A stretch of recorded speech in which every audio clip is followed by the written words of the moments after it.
So in this lecture we are going to talk about how we can handle arithmetic exceptions. So for that I will open Java program.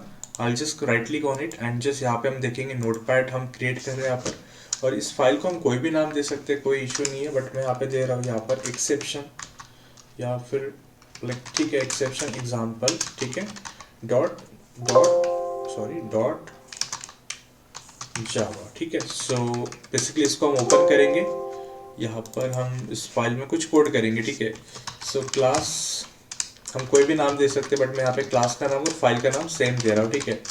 सो हमने देखा है कि हमने same नाम नहीं भी दिया है वो स्टार्टिंग के प्रोग्राम्स में, वहाँ पर कोई इशू नहीं है, यहाँ पर भी हम अलग नाम दे सकते हैं, बट जब हम इस क्लास को पब्लिक लिख देंगे तो उसका नाम और फाइल का नाम क्या होना चाहिए, कंपलसरी सेम होना चाहिए, ठीक है। तो आप देखेंगे मोस्ट ऑफ द क्लासेस या ऑलमोस्ट 99.99% सारे ही क्लासेस क्या होती है, पब्लिक ही होती है, बिकॉज आप प्रोजेक्ट बनाते क्यों कि आपके प्रोजेक्ट को कोई इस्तेमाल करे या यूज करे, ठीक है, तो उसको आप पब्लिक ही करोगे, ठीक है।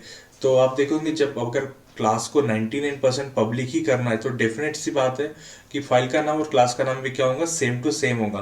तो आप एक ऐसा एक एटिकेट बना लीजिए कि क्लास का नाम और फाइल का नाम आप सेम लिखो, एंड आल्सो जब क्लास का नाम आप लिख रहे हो तो कैपिटल लिख रहे हो। तो यहाँ पे देखिए मैंने कैमल केस को फॉलो किया, तो ये आपको एटिकेट्स भी फॉलो करने हैं एट द सेम टाइम, ठीक है। सो हम देख रहे हैं यहाँ पर कि एक अरिथमेटिक एक्सेप्शन का एग्जाम्पल, वैसे बहुत सारे हम कोड कर सकते हैं, बट यहाँ पे जो फेमस होता है डिवाइड बाय जीरो, वही यहाँ पर मैं कंटिन्यू कर रहा हूँ, ठीक। स्ट्रिंग args, और यहाँ पर मैं क्या करता हूँ, यूजर से 2 नंबर लेता हूँ, ठीक है, क्योंकि यूजर कमिट करेगा मिस्टेक्स, लाइक हम प्रोग्रामेटिकली नहीं करेंगे जीरो, हम यूजर से पूछेंगे। तो आपको पता है यूजर से कोई भी अगर हमें नंबर लेना है तो हमें एक next int function, next float function, next double function, इस फंक्शन का हम इस्तेमाल कर सकते हैं। तो यहाँ पर इंटीजर नंबर लेने हैं तो या डिवाइड बाय जीरो, तो हम एक्चुअली फ्लोट लेना चाहिए तो फ्लोट ले लेते हैं, हमने नेक्स्ट इंट के साथ बहुत काम किया है वैसे, चलो नेक्स्ट फ्लोट के साथ ही काम करते हैं, ठीक है। तो नेक्स्ट फ्लोट अगर फंक्शन यूज करना है तो हमें पता है कि हमारा स्कैनर क्लास के अंदर होता है। तो ये बड़ा इंपॉर्टेंट है कि आप पहले स्कैनर क्लास को ऑब्जेक्ट बनाइए, और हम स्कैनर में क्या स्कैन करना चाहते हैं, डेटाबेस को, फाइल को, या फिर कीबोर्ड के बफर को। सो कीबोर्ड के बफर को स्कैन करना है तो वो हम पैरामीटर पास कर देंगे जो डायरेक्टली अटैच है कीबोर्ड के साथ। तो ये जो फंक्शन है तभी कॉल कर पाओगे जब स्कैनर का ऑब्जेक्ट बनाओगे, और ये फंक्शन आप कॉल करोगे by using object dot functions, ठीक है। और ये रिटर्न करेंगे कि आपको float variable, so I will only store inside float A. So a variable में हमारा पहला नंबर आ गया और फ्लोट बी में हमारा दूसरा नंबर आ गया। तो बेसिकली डिमांड करें यूजर से कोई इनपुट, तो आपको पता है यूजर इनपुट तभी एंटर करेंगे एक प्रॉपर सिस्टम पर एक मैसेज हो, बिफोर टेकिंग इन इनपुट एक मैसेज होना जरूरी है, तो ये 2 नंबर एंटर करेगा। तो इसी इनपुट के ऊपर मैं लिख देता हूँ, फिर आप ये इनपुट ये मैसेज आप इसके ऊपर भी लिख सकते थे, ठीक है।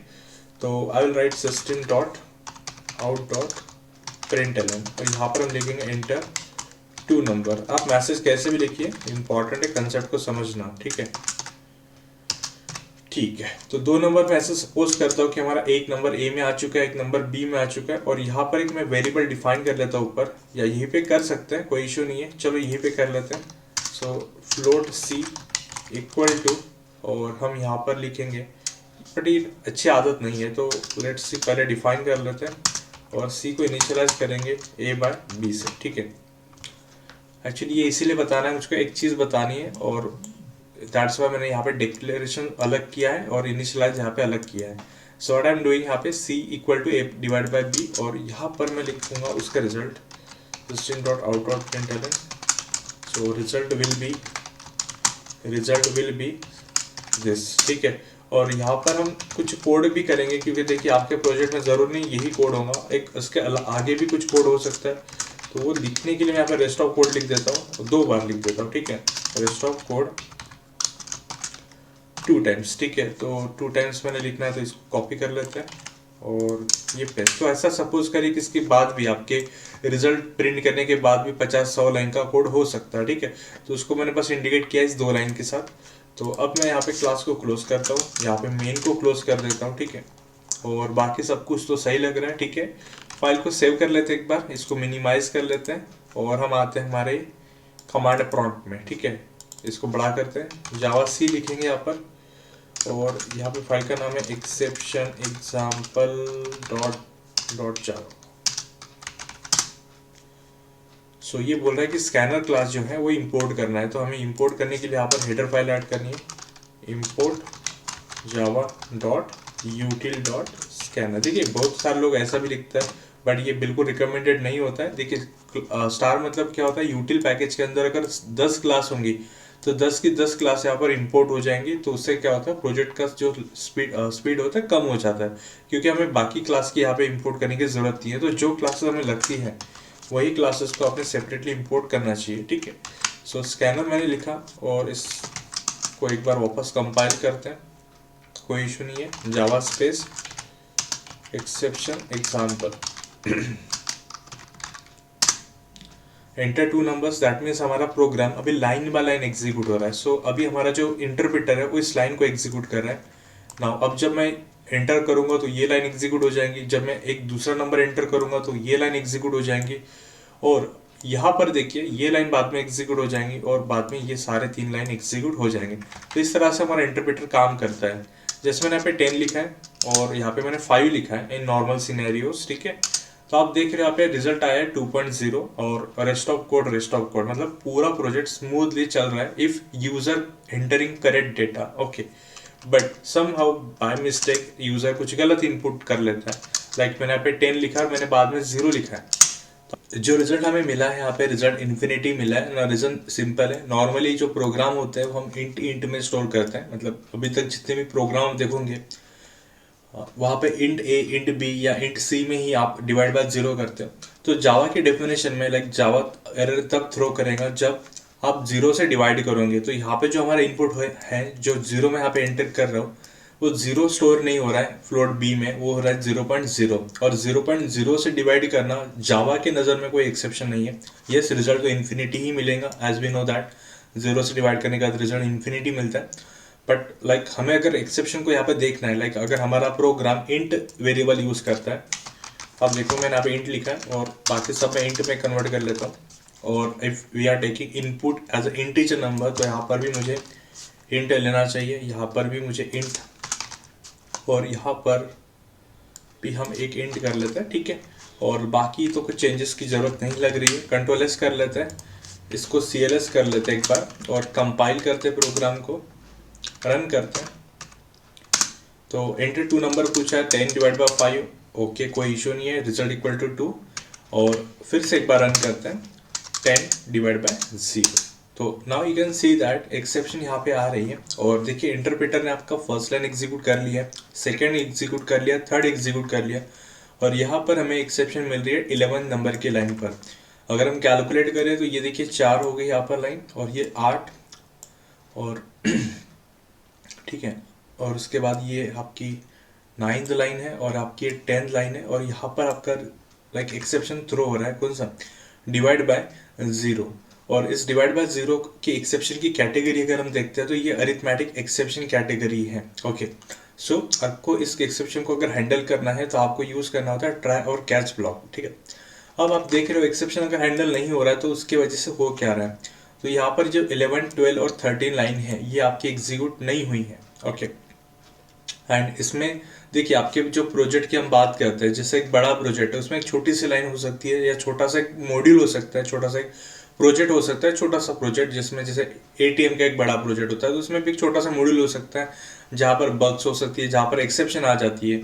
तो because of that small mistake या स्मॉल बग्स, ओके, बाकी पूरा प्रोजेक्ट एग्जीक्यूट नहीं होगा, पूरा यहाँ पे फेल हो जाएगा ट्रांजेक्शन। तो हम ऐसा नहीं चाहते हैं। छोटे मोटे अगर एक्सेप्शन आ जाते हैं तो हमने एज अ डेवलपर साइड ही उसको क्या करना चाहिए, हैंडल करना चाहिए, ताकि पूरा प्रोजेक्ट जो है वो एग्जीक्यूट हो, मतलब नॉर्मल फ्लो जो होता है प्रोजेक्ट का वो एग्जीक्यूट रहे या बने रहे, ना कि ये एबनॉर्मल टर्मिनेट हो। क्योंकि अभी आप देख रहे हो एक्सेप्शन जब आ रही है तो प्रोग्राम आपका एबनॉर्मली टर्मिनेट हुआ है। So what we can do, we just can use try and catch block here. तो मैं ट्राई और कैच ब्लॉक का यूज करूंगा, तो उसका सिंटैक्स हमें पता है, ठीक है। हमें पहले ट्राई ब्लॉक में ऐसा कोड ऐड करना होता है जो एक्सेप्शन दे सकता है। तो यहाँ पर ये जो कोड है डिवाइड बाय b, क्योंकि हमें पता है कि हमारा b है, अगर क्या होता है 0 होता है तो ही प्रॉब्लम आ सकती है, ठीक है। तो हम यहाँ पर लिखेंगे ट्राई, यहाँ पर हम लिखेंगे कैच।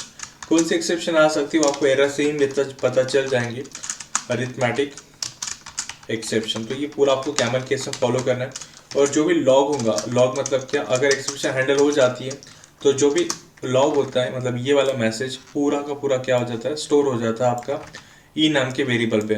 मतलब इफ़ यू वांट कि भाई आपको यही मैसेज यूज़र को दिखाना है, या एज ए डेवलपर अगर आप पहले टेस्ट करना चाहते हो तो आप यहीं पे क्या कर सकते हो, वो एरर्स को फाइंड आउट कर सकते हो, ठीक है।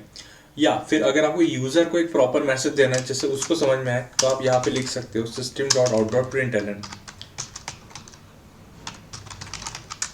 और यहाँ पर हम लिख सकते हैं you can not divide number by 0, ठीक है। तो उसे पता चल जाएगा कि हमने 0 एंटर किया है एंड बिकॉज ऑफ दैट हमें एक्सेप्शन मिली है। सो अगर आप देखोगे इस प्रोजेक्ट को, अगर मैं कंट्रोल एस करता हूँ और अगर मैं यहाँ पर कंपाइल करता हूँ, ठीक है, तो यहाँ पर बोल रहा है कि एक एरर हमें मिल रही है, that is variable C might not been initialize. तो देखिए जावा में हमने अभी तक 3 टाइप के कीवर्ड पढ़े हैं, एक होता है इंस्टेंस वेरिएबल, एक होता है स्टैटिक वेरिएबल, एक होता है हमारा लोकल वेरिएबल। तीनों का मतलब हमें समझना चाहिए, इसके लिए एक सेपरेट वीडियो हमारा आएगा, ठीक है, जहाँ पर हम लोकल वेरिएबल, स्टैटिक वेरिएबल की लाइक अलग से बात करेंगे, बट यहाँ पे ही हम बता देते हैं कि एग्जैक्टली होता क्या। जैसे मैंने यहाँ पर इंटीजर सी लिखा है, तो अगर मैं इंटीजर सी लिखता हूँ आउटसाइड दी फंक्शन, जैसे ये फंक्शन में नहीं है, फंक्शन के बाहर है, तो ये बन जाएगा हमारा इंस्टेंस वेरिएबल ना। वाई? बिकॉज आपको पता है कि जो किसी फंक्शन का पार्ट नहीं होते हैं, तो अब ये बन जाएगा आपका डेटा मेंबर या इंस्टेंस वेरिएबल। एंड इसको अगर आपको मेमोरी अलोकेट करवा के देनी है तो आपको इसका ऑब्जेक्ट बनाना है। ऑब्जेक्ट मतलब ही इंस्टेंस होता है, और ऑब्जेक्ट बनने के बाद ही ये उस ऑब्जेक्ट में स्टोर हो जाएगा बाय डिफॉल्ट 0 वैल्यू के साथ, ठीक है। बट हमने अभी सी डिक्लेयर किया किसी फंक्शन के अंदर, तो किसी फंक्शन के अंदर अगर हम कोई वेरिएबल डिफाइन करते हैं तो वो हो जाता है आपका लोकल वेरिएबल, जिसकी वैल्यू होती है ब्लैंक। ब्लैंक मतलब अगर हम उसकी वैल्यू प्रिंट करवा देते हैं, ब्लैंक प्रिंट करवा देते हैं तो प्रिंट नहीं होगा। और अगर वो किसी एक्सप्रेशन में अगर यूज हो रहा है, जैसे C+B या फिर C/B वगैरह, तो वो भी आपको एक एरर थ्रो करेगा, क्योंकि C की कोई यहाँ पे बाय डिफॉल्ट वैल्यू नहीं है जो प्रिंट करे। तो आप देखोगे कि यहाँ पर एक्सेप्शन आ रही थी, और बिकॉज एक्सेप्शन आ रही है तो ये लाइन एग्जीक्यूट नहीं हुई है। ट्राई ने क्या किया है, इस लाइन में जब एक्सेप्शन थ्रो की तो कैच को हैंड ओवर कर दिया, और ये एग्जीक्यूट नहीं हुआ। एग्जीक्यूट नहीं हुआ इसीलिए सी में कुछ आया नहीं, और जब ये लाइन प्रिंट होंगी सी को, तो यहाँ पर जावा के पास सी को प्रिंट करने के लिए कोई डेटा है ही नहीं। देखिए नॉर्मल अगर होता है तो कोई इशू नहीं है। देखिए अगर आप यहाँ पे 10 लिख रहे हो, यहाँ पे 5 लिख रहे हो, तो 10/5 2 हो जाता है, सी में 2 आ जाएगा और 2 प्रिंट हो जाएगा। बट इन एक्सेप्शन केस आप देखोगे कि यहाँ पे सी की कोई वैल्यू नहीं है, कोई प्रॉब्लम नहीं है, ऑल राइट, हम ऐसा कर सकते हैं। बट यहाँ पे आप देखोगे कि ये लाइन एक्सेप्शन थ्रो कर सकता है, और एक्सेप्शन अगर आ जाती है तो 10/0 का रिजल्ट यहाँ पे सी में कुछ नहीं आएगा, क्योंकि ये एक्सेप्शन यही से आपका लेकर जाएगा आपको कैच में, और कैच का मैसेज प्रिंट करने के बाद यहाँ पर आप देखोगे कि सी को प्रिंट करने के लिए कोई डेटा है ही नहीं। इसलिए आपका कंपाइल टाइम क्या दे रहा है, एरर दे रहा है कि भाई आप सी की कोई बाय डिफॉल्ट वैल्यू तो सेट कर दीजिए कि अगर टाइम पर अगर एक्सेप्शन आ जाती है तो हमारे पास कुछ हो प्रिंट करने के लिए। तो यहाँ पे हम normally by default value print करते हैं या सेट करते हैं 0, ठीक है। तो अगर एक्सेप्शन आएंगे तो 0 प्रिंट होगा, ठीक है। और देखते क्या होता है। ये कंपाइल किया प्रोग्राम को, जावा स्पेस एक्सेप्शन एग्जाम्पल, ठीक है, और एंटर 2 नंबर पूछा है, तो नॉर्मल केस में ये बिल्कुल काम करेगा, रिजल्ट 2, और रेस्ट ऑफ कोड भी एग्जीक्यूट हो रहा है, ठीक है। और अगर मैं यहाँ पे 0 से डिवाइड करता हूँ तो आप देखोगे यहाँ पे पूरा एग्जीक्यूट कैसे हुआ होगा, ठीक है। आपने 10 स्टोर किया ए में, और आपने 0 स्टोर किया बी में, और सी की वैल्यू हो गई यहाँ पर 0। यहाँ पे हुआ 10/0, तो ये एक लाइन जावा की नज़र में एक सेक्शन है, क्योंकि आप किसी भी नंबर को 0 से डिवाइड नहीं कर सकते हो। और ये ट्राई हैंड ओवर करेगा इस सिचुएशन को कैच के पास कि भाई आपको इसका कोई जवाब पता है कि डिवाइड/0 का मतलब आपके पास एक्सेप्शन अगर मैच हो जाती है, कैच हैंड ओवर करेगा, और यस ये डिवाइड/0 एक अरिथमेटिक एक्सेप्शन है, तो ये एक्सेप्शन जैसी मैच हो जाती है आपका कैच ब्लॉक एग्जीक्यूट होता है, और आपका you can divide number by 0 ये मैसेज प्रिंट हो जाएगा। बट अगर सपोज एक्सेप्शन हैंडल हो जाता है या आपका कैच एग्जीक्यूट हो जाता है, तो आप देखोगे पूरा प्रोजेक्ट आपका एग्जीक्यूट हो रहा है। इसके पहले जो हमने प्रोग्राम देखी वहाँ पे रेस्ट ऑफ कोड एग्जीक्यूट नहीं हो रहा था, प्रोग्राम यही से आपका टर्मिनेट हो जा रहा था। सो ये बात आपको समझनी है। ऐसा भी हो सकता है कभी कभी कि हमारा जो एक्सेप्शन है वो मैच नहीं होगा, जैसे आपने कोई दूसरे टाइप के एक्सेप्शन यहाँ पर लिखे, नल पॉइंटर एक्सेप्शन, और हमें पता है कि ये डिवाइड बाय ज़ीरो जो होती है ये अरिथमेटिक एक्सेप्शन होती है। तो अगर आप देखोगे यहाँ पर कि एक्सेप्शन हैंडल नहीं हुई है बिकॉज वो जो होता है वो अरिथमेटिक एक्सेप्शन होता है। तो जब ट्राई ने कैच को हैंड ओवर किया तो कैच ने एक प्रॉपर क्लास यहाँ पे मेंशन नहीं किया लाइक कौन सा यहाँ पे एक्सेप्शन आ सकता है। तो इसीलिए आप देखोगे यहाँ पर ये हैंडल नहीं हुआ, मतलब कैच आपका नहीं चला। और क्योंकि कोई दूसरा कैच हमने एक्स्ट्रा प्रोवाइड नहीं किया है तो जावा ने ही खुद का एक जो मैसेज होता है प्रिंट स्टैक ट्रेस वाला या जो एक्सेप्शन वाला कोड होता है वो प्रिंट करवा दिया। And because exception is not handled by developer side, so आप देखोगे यहाँ पे सी की बाय डिफॉल्ट वैल्यू प्रिंट हो गई जीरो, सॉरी एक्सेप्शन आ चुका है यहाँ पे, मतलब कैच ने हैंडल नहीं किया। क्योंकि एक्सेप्शन हैंडल नहीं हुआ तो आपका प्रोग्राम जो है आपका यहाँ से क्या हो गया, एबनॉर्मल टर्मिनेट। तो बाकी का कोई भी कोड यहाँ पे आप देखोगे स्क्रीन पे एग्जीक्यूट नहीं हुआ। तो आपने दोनों सिचुएशन देख ली, एक्सेप्शन हैंडल होने के बाद क्या फायदे होंगे और एक्सेप्शन हैंडल अगर हम नहीं करेंगे तो पूरा प्रोजेक्ट आपका वहीं पे क्या हो जाएगा, टर्मिनेट हो जाएगा। सो होप सो आपको ये समझ में आया है अरिथमेटिक एक्सेप्शन। अब अगले लेक्चर में हम बात करते हैं नल पॉइंटर एक्सेप्शन एग्जाम्पल की।